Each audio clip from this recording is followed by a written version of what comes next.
સુરતમાં અસામાજિક તત્વો રોજે રોજ ગુનાઓને અંજામ આપી રહ્યા છે, ત્યારે સુરત પોલીસ પણ હવે અસામાજિક તત્વોની શાન ઠેકાળે પાડવા અને તેઓને ગુનાઓ આચરતા અટકાવવા માટે પેટ્રોલિંગ, કોમ્બિંગ અને વાહન ચેકિંગ કરી રહી છે।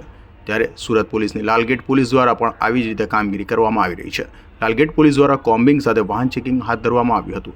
સુરત શહેરમાં કાયદો અને વ્યવસ્થાની પરિસ્થિતિ જળવાઈ રહે તે સારું મહેરબાન પોલીસ કમિશનર સાહેબની સૂચનાથી આજરોજ લાલગેટ પોલીસ સ્ટેશન વિસ્તારમાં રાજાવાડી અને રાણીતળા પોલીસ સ્ટેશનના જે વિસ્તાર આવેલા છે ત્યાં જે અગાઉ પકડાયેલા આરોપીઓ, હિસ્ટ્રી શીટર, MCR વગેરે ગુનેગારોને ચેક કરવાની કામગીરી હાથ ધરવામાં આવેલી હતી અને કોઈ ગુનાહિત જણાવ્યા કે તેમના વિરુદ્ધ કાયદેસરની કાર્યવાહી કરવામાં આવેલ છે અને અત્યારે સૈયદપુરા પમ્પિંગ સ્ટેશન ખાતે વાહન ચેકિંગની કામગીરી ચાલુમાં છે।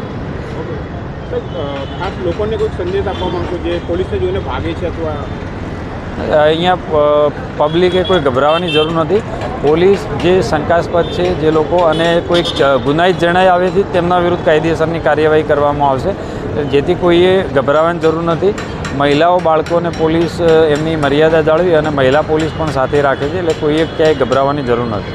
વાહન ચાલકોને કોઈ સંદેશ આપશો જે ડોક્યુમેન્ટ સાથે રાખવાના હોય તો? વાહન ચાલકોને અત્યારે ટ્રાફિકના જે કંઈ રૂલ્સ નિયમો છે, હેલ્મેટના અને જરૂરી ડોક્યુમેન્ટ સાથે રાખવા, તો એ પોતે રાખીને જો વાહન ડ્રાઈવમાં નીકળે તો બીજી કોઈ હેરાનગતિ ના નડે અને ટ્રાફિક રૂલ્સ પણ ફોલો થાય।